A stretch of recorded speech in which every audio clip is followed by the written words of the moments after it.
L'utilisation de l'application se fait principalement en 4 étapes. La première étape, c'est l'enregistrement des articles. Donc, il faut juste cliquer sur le bouton gestion des articles. Donc là, je clique sur le bouton gestion des articles et je vais ajouter un nouvel article. Donc là, c'est l'article numéro C0021 que je vais appeler biscuit biscrème. Et son prix de vente, c'est 150. Puis, je valide. OK? Vous avez vu, une fois que j'ai validé, l'article se retrouve en dernière position.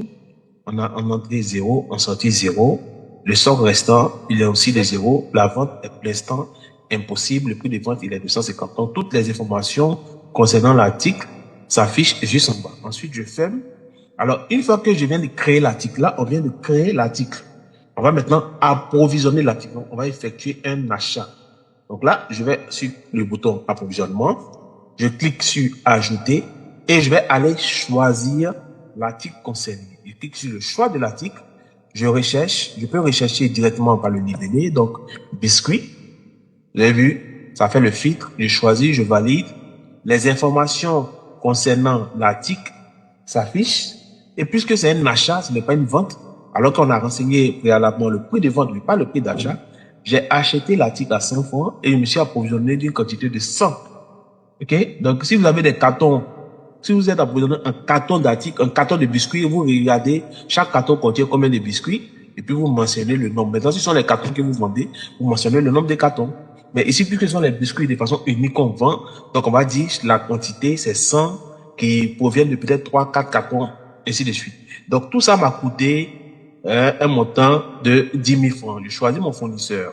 Donc, pour faire cette opération, bien évidemment, qu'il faut renseigner les fournisseurs. Donc, une fois que vous avez fini de renseigner les articles, vous renseignez vos fournisseurs et vous renseignez les achats pour chacun des articles. Bon, là, donc, je valide. C'est vraiment un système assez simplifié pour vous permettre de gérer vos ventes, de gérer vos stocks. En tout cas, il permet facilement de pouvoir gérer le stock de façon assez simplifiée. Il faut s'attendre à avoir des fonctionnalités essentielles. Donc, l'achat, l'approvisionnement, la vente, la facturation. Vous avez la possibilité de modifier et même de supprimer. Ok, donc là, je ferme. Vous avez vu, ici, la dépense du jour est passée à 10 000 francs CFA. Pour l'instant, on n'a pas encore fait de vente et ça nous donne l'information sur la dépense totale. Ensuite, je vais donc faire une vente. Alors, pour faire la vente, c'est le même procédé. Je clique sur le bouton gestion des ventes. Et là, je vais cliquer sur le bouton ajouter. Quand je clique sur le bouton ajouter, une fenêtre apparaît. Je peux choisir mes articles. Alors, donc là, je vais choisir d'abord le biscuit, biscrème. Vous avez vu que nous avons mis une quantité de 100. Donc, la disponibilité en stock est de 100. Et donc, le prix de vente, il apparaît automatiquement. Je viens de vendre une dizaine, donc 10. Et pour quel client, je mets le nom du client, j'ajoute à la liste. Parce que un client peut effectuer une vente de plusieurs articles. C'est pourquoi le nom du client reste toujours disponible. La date, elle est toujours là. Et puis, à nous encore de choisir un second article. Donc là, tac, il n'y a pas de disponibilité. Ici, je choisis encore, il n'y a pas de disponibilité. Donc là, là aussi, il n'y a pas de disponibilité. On ne peut pas faire, on ne peut pas ajouter à la liste parce qu'il n'y a pas de disponibilité. OK? Donc là, le montant payé, vous avez vu que là, on a mis, on ne peut pas valider parce qu'il y a un article qui n'a pas de disponibilité à l'intérieur. Donc, je vais fermer, revenir sur les approvisionnements et puis je vais m'approvisionner en un certain nombre. Le faire à repasser dans des articles. Donc là, je reviens sur ma vente. Tac, ajouter une vente, je choisis l'article, je vais prendre le biscuit, je valide, la quantité 10. Ensuite, le client JJ, j'ajoute à la liste, le faire à repasser, faire à repasser. Je sais qu'il y en a 9. Je me suis approvisionné de 5. J'ajoute à la liste, donc ça me fait un total de 76 500. Le client, il a effectivement payé les 76 500. Je valide, tac. On me demande, est-ce que je souhaite imprimer la facture? Je dis oui, voilà, la facture qui est là, qui est disponible. Cette facture-là, vous avez la possibilité d'accéder à la feuille pour modifier la facture.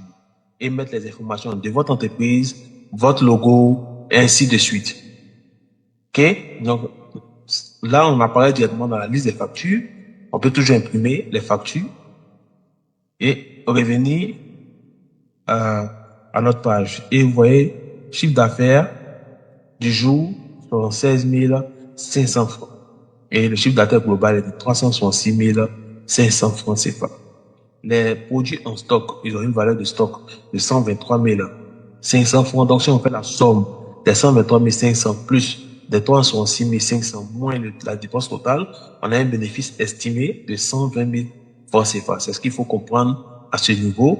Et donc, chaque mois, les quantités vendues, les quantités achetées, dépensées apparaissent ici. Et puis, on a un solde du mois qui apparaît pour voir un peu le mois où on a eu à faire le plus de ventes, le plus de dépenses. La facturation, elle est toujours là, on peut cliquer dessus. Si on se rappelle du numéro de facture, il suffit juste de cliquer sur le numéro de facture et puis de cliquer sur imprimer pour imprimer la facture concernée. OK? Donc, on vous donne le fichier vraiment avec tous les détails. Vous pouvez accéder à l'espace VBA, modifier selon vos besoins. Il y a même la fenêtre connexion. Vous voyez la fenêtre de connexion qui est là. Elle est disponible. Vous pouvez modifier le libellé, le loading et le mot de passe pour mettre celui qui vous sied. Et puis, aller dans le Vis Workbook pour enlever FM Connection comme ça. Si vous fermez l'application, vous pouvez ouvrir.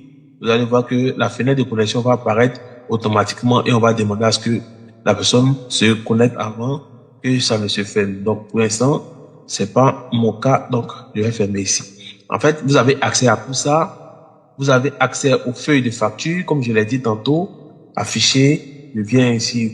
La feuille de facture, elle est totalement masquée. Donc là, quand je viens ici, vous allez voir dans la liste ici, vous allez voir état facture. Donc, feuille facture, état facture. Je sélectionne et je viens dans Visible. Visible, je vais modifier son état pour mettre Visible, les visibles. Attendez, je vais regarder facture. Tac, tac, ouais, c'est bon. Ta facture.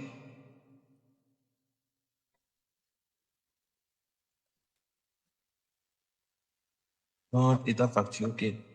Donc là, vous avez l'état facture. Vous pouvez modifier le nom de votre entreprise et mettre un logo, mettre les informations de l'entreprise, tout ce qu'il faut, modifier les couleurs. Il ne faut pas modifier la structure du fichier parce que ça peut causer un petit souci. Si vous modifiez la structure du fichier, vous devez modifier tous les éléments dans le code. Donc, tout le code est disponible. Et ça, c'est à un prix forfaitaire de 10 000 francs CFA que vous avez accès à l'application avec le code pour modifier, adapter selon vos besoins. Pour ceux qui veulent revendre, il faut forcément faire une modification et demander l'autorisation pour pouvoir revendre. L'autorisation nécessite un certain paiement d'un montant supplémentaire. Voilà. Donc là, je pense que tout est OK. Pour ceux qui sont intéressés, vous avez les liens dans la description. Vous pouvez aussi nous contacter par WhatsApp. Je pense que avec cette petite démonstration, je pense que tout est démontré. Pour ceux qui veulent le fichier, n'hésitez pas, contactez-nous ou bien cliquez sur les liens en description.